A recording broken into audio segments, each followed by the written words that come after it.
Cuando el ARN transmite la información genética del núcleo hacia el citoplasma, esta información se traduce a una secuencia de aminoácidos que forman las proteínas, las cuales son las que llevan a cabo correctamente las funciones celulares.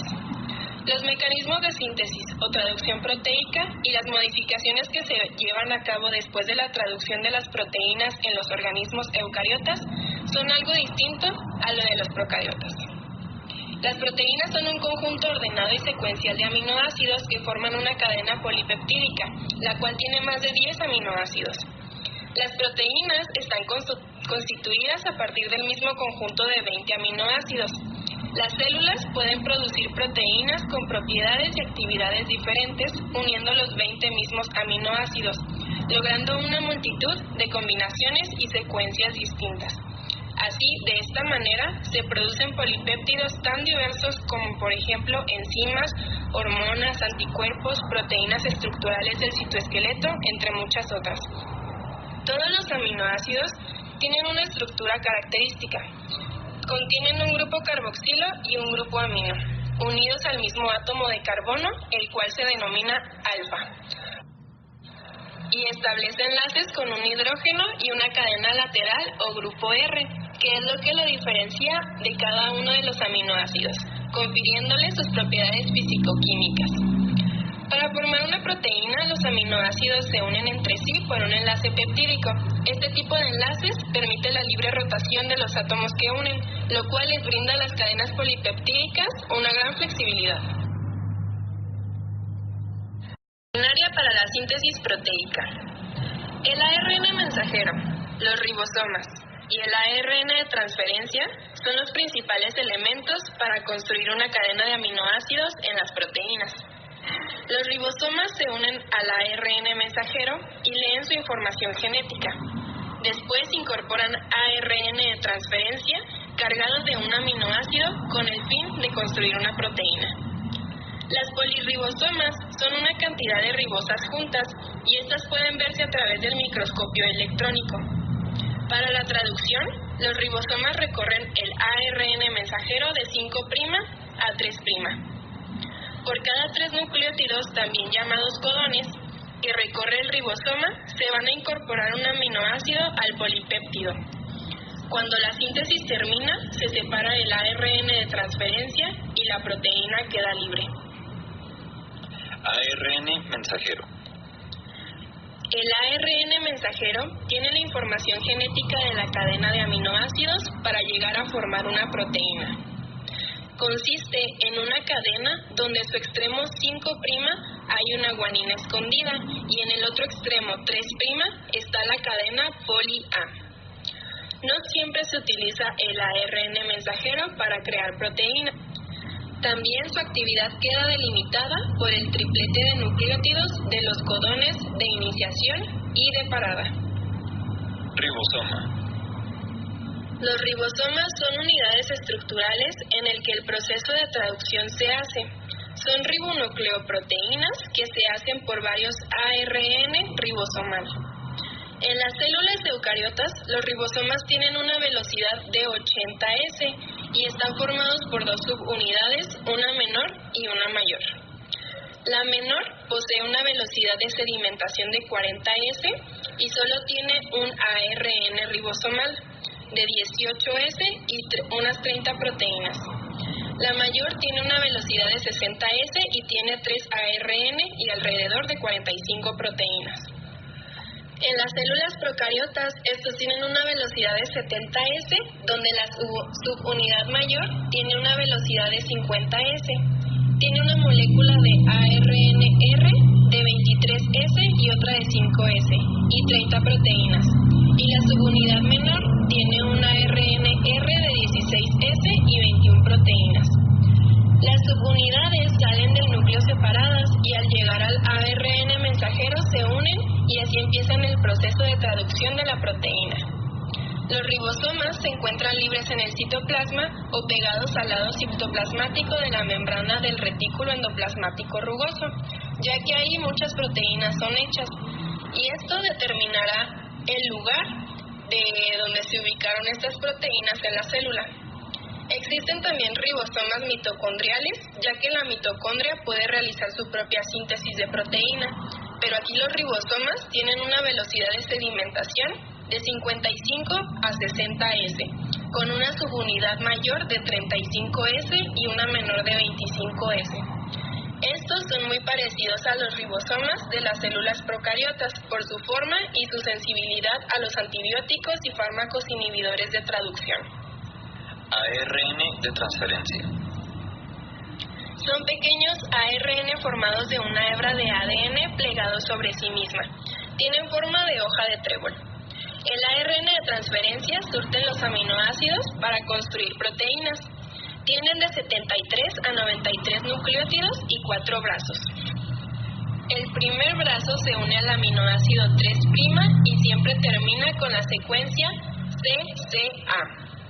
El segundo está en el lado opuesto y se le llama anticodón, que como tiene una secuencia complementaria del codón del ARN mensajero, va a decidir con qué aminoácido se va a juntar. El tercer brazo es llamado lazo T, porque tiene una base T con ribotimina y una base pi con denominación de pseudourina. El cuarto brazo es el lazo D y contiene 2 bases D. También reconoce la enzima aminoacetil ARNT sintetasa, la cual veremos más adelante. Código genético. El código genético se refiere a cómo se transformará una secuencia de ácidos nucleicos en aminoácidos. Primero, el ARN mensajero es quien dará origen, con ayuda del ribosoma, a los aminoácidos. La secuencia del ARN mensajero es leída a través de tripletes o conjuntos de 3 bases nitrogenadas. Cada uno de estos tripletes codifica para un aminoácido en particular. El encargado de identificar a cada triplete y unir el aminoácido correspondiente al polipéptido en formación es el ARN de transferencia. Según el codón en cuestión se va a unir uno de 20 aminoácidos posibles. Hay 4 nucleótidos diferentes, cada triplete o codón está formado por 3 bases nitrogenadas, por lo tanto se puede formar 64 codones distintos. Los variantes de codones y los aminoácidos para los que se codifican forman el código genético. Este código permite traducir la información contenida en el ADN en forma de nucleótidos a proteínas en forma de aminoácidos. Un nuevo ARNT entra en el sitio A del ribosoma. Cuando el aminosil ANT correcto entra en el sitio A, se crea un enlace peptídico entre estos aminoácidos. La energía liberada orientada al aminoácido unido al ARNT hacia el sitio P, donde se sitúa el primer aminoácido. La cadena polipeptídica formada por 2 primeros aminoácidos queda anclada en el sitio. Después del primer anclaje peptídico, el ribosoma se desplaza de 5' a 3', por lo que el ARNT que lleva los aminoácidos queda en el sitio P, y el ARNT que lleva inicialmente MET queda en el sitio E. Estos desplazamientos reciben el nombre de translocación y requieren de energía obtenida de la hidrólisis del GTP, unido al factor EF2. Cuando la translocación finaliza, se desprende del ribosoma el factor EF2 y el ARNT del sitio E, permitiendo una nueva ronda de elongación. Terminación. Cuando un codón de parada alcanza el sitio A, las eucariotas reconocen por medio de un factor de terminación ERF3. Una vez que se une el ribosoma, se produce un cambio de conformación que permite hidrolizar la proteína recién sintetizada y liberarla del ARNT. Posteriormente, el factor de terminación se desprende y el ribosoma se ensambla. Enfermedades. La síntesis de proteínas es un proceso vital por el cual hay cierta escasez de enfermedades. Sin embargo, la anemia Diamond-Blackfan es una enfermedad congénita que se manifiesta durante el periodo neonatal. Los individuos afectados sufren de una deformación de los eritrocitos que llevan a una rápida degradación. Estructura tridimensional, plegamiento y localización de las proteínas. Niveles estructurales de las proteínas. La síntesis de dicha cadena es el primer paso para hacer funcional a la proteína.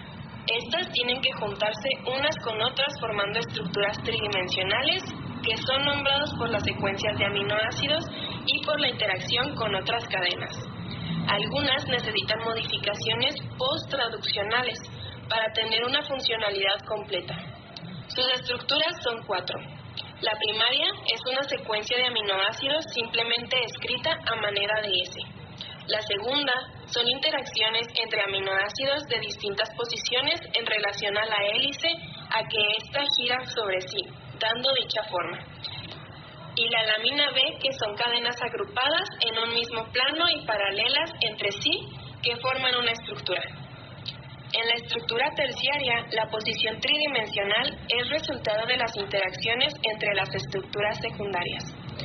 Puede estar formada solo por hélices alfa, solo por láminas beta o por combinaciones de ambas. Ciertas combinaciones de hélices alfa y láminas beta se empaquetan formando unidades comunes, se denomina dominio proteico. Las hélices alfa y las láminas beta quedan conectadas por regiones en asa, que protruyen hacia la superficie del dominio. Los dominios son las unidades básicas a partir de las cuales se construyen las proteínas. La estructura cuaternaria se define como un conjunto de estructuras tercias o complejos proteicos, y es la estructura más grande. Plegamiento. Los plegamientos son causados por la interacción de las cadenas laterales o grupos R a través de interacciones hidrofóbicas, hidrofílicas y algunos enlaces covalentes, como el puente de disulfuro y el puente de hidrógeno. Las proteínas chaperonas son las proteínas encargadas de estabilizar y ayudar a las proteínas recién sintetizadas a plegarse y ensamblarse en estructuras estables y activas. Se unen en regiones hidrófobas. Los mecanismos de las chaperonas, plegamiento posttraduccional, actúan las HSP70 y 90. Este mecanismo se caracteriza porque interviene otra proteína, la chaperonina, el cual es un complejo multiproteico en forma de barril, en la cual se introduce la proteína y se aísla de las demás. Plegamiento contraduccional, un complejo asociado al ribosoma, está formada por las HSP40 y 70. Estas se unen al ribosoma y posteriormente a la proteína recién sintetizada. Se une a las regiones hidrofóbicas evitando la agregación madura. Todas las proteínas se sintetizan en el citoplasma, pero su destino final depende de la señal de aminoácidos. Existen 2 tipos de señales: péptido señal, que es la región continua de la secuencia de aminoácidos, y región señal, que es la región en la que se une la péptido señal situado a una disposición tridimensional característica cuando se pliega la proteína, y ésta se forma tras el plegamiento de la proteína madura. Proteínas requieren factores reguladores de carácter externo, cofactores, factores físico-químicos del medio y un pH determinado. Las modificaciones posttraduccionales y regulación de la función proteica. Estos cambios modifican la funcionalidad de la proteína, cambian su afinidad por un sustrato u otras proteínas, activan o inactivan su función catalítica, alteran su localización celular o provocan su degradación. Existen numerosas formas de modificación posttraduccional, entre las más frecuentes y mejor caracterizadas son la adición de grupos funcionales, puede ser la fosforilación o desfosforilación, que por medio de estas se pueden activar o inactivar enzimas. Acetilación, desacetilación. Consiste en añadir un grupo acetilo sobre residuos de lisina o serina, aminoterminales de una proteína. Metilación, desmetilación. Ejerce sobre la modulación de la expresión genética a través de la metilación de histonas. Acilaciones. Se añade una molécula de carácter lipídico a la proteína para anclarse a la membrana plasmática. Glucosilación. Es más frecuente en las proteínas que se traducen en el RER y pasan al aparato de Golgi. Adición de péptidos. Eso se le llama ubiquitinación. Se lleva a cabo por medio de una pequeña cadena polipeptídica de 76 aminoácidos llamada ubiquitina. La adición de ubiquitina necesita de la actividad de una enzima ubiquitina ligasa. La poliubiquitinación de una proteína lleva a cabo su degradación. La monoubiquitinación puede influir en la actividad de algunas proteínas celulares. Un tipo similar de modificación es la adición de sumo, por sus siglas en inglés, que actúa como un marcador de localización y regulación de algunas proteínas.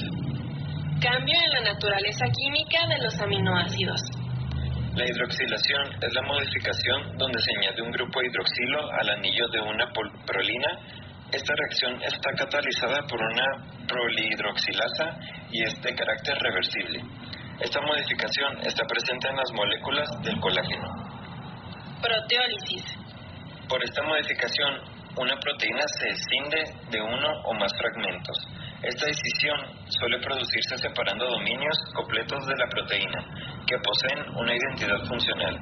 Es de gran importancia por su amplio abanico regulador, ya que permite la activación de dominios inactivos en la proteína completa o viceversa.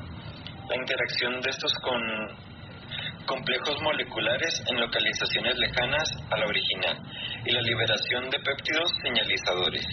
La proteólisis consiste en la ruptura de los enlaces peptídicos en una reacción catalizada por enzimas llamadas proteasas.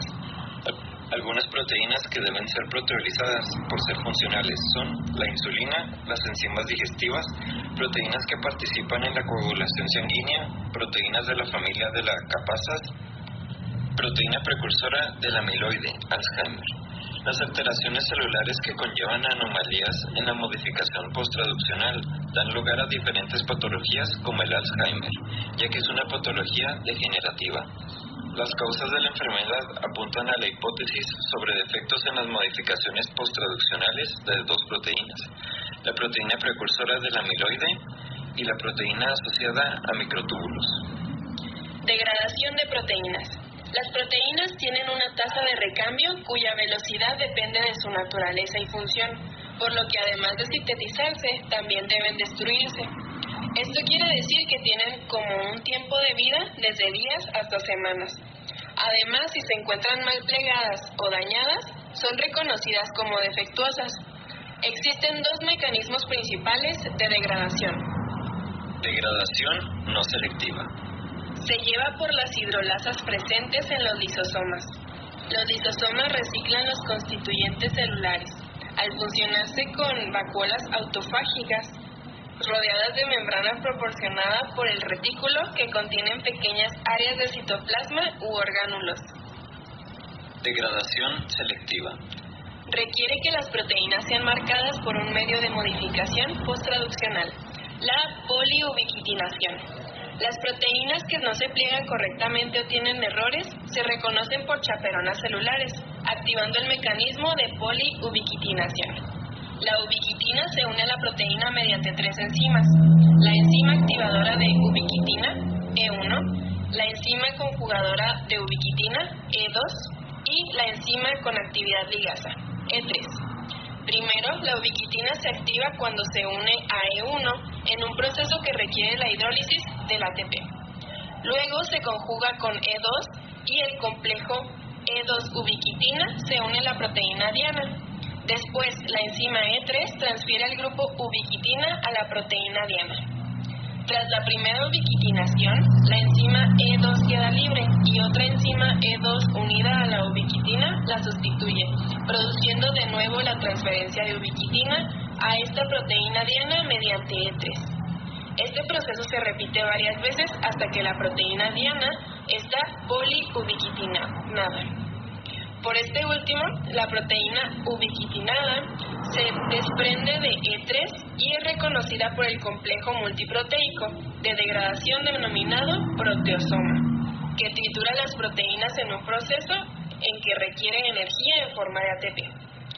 Este proceso de degradación es importante para algunas actividades celulares, como en el ciclo celular. Una ciclina debe unirse a su correspondiente CDK para después pasar a la siguiente fase. Después es necesario inactivar el sistema. Esto se consigue por medio de la proteólisis en el sistema ubiquitina-proteosoma. Médico en proteínas recombinantes. Las patologías implican alteración, carencia o insuficiencia de algún tipo de proteína. Para esto se suministra la proteína que la persona carece, utilizando tecnología del ADN recombinante. Para fabricar estas proteínas es necesario, primero, clonar el gen e incluirlo en un elemento genético capaz de expresar dicho gen. Finalmente, introducir dicho elemento en un organismo que sea capaz de sintetizar la proteína en grandes cantidades. El cultivo proporciona abundante cantidad de proteínas de interés, que tienen que ser aisladas y purificadas para utilizarla en la clínica. Al generar una proteína recombinante, se puede utilizar diferentes hospedadores, los cuales tienen sus ventajas e inconvenientes al producir proteínas humanas. Estos son algunos aspectos que habría de considerar para algunos organismos más utilizados en la producción de proteínas. Bacterias. No realizan splicing ni tienen lugar muchas de las modificaciones posttraduccionales para la función de proteínas humanas. Levaduras y células de insectos. Sus cadenas glucosídicas son distintas a las de los humanos. Células de mamíferos. Suelen ser cultivos lentos y de bajo rendimiento. Unos ejemplos de proteínas recombinantes serían la insulina, factores de coagulación, eritropoyetina, glucosiridasa, hormona del crecimiento, entre otras.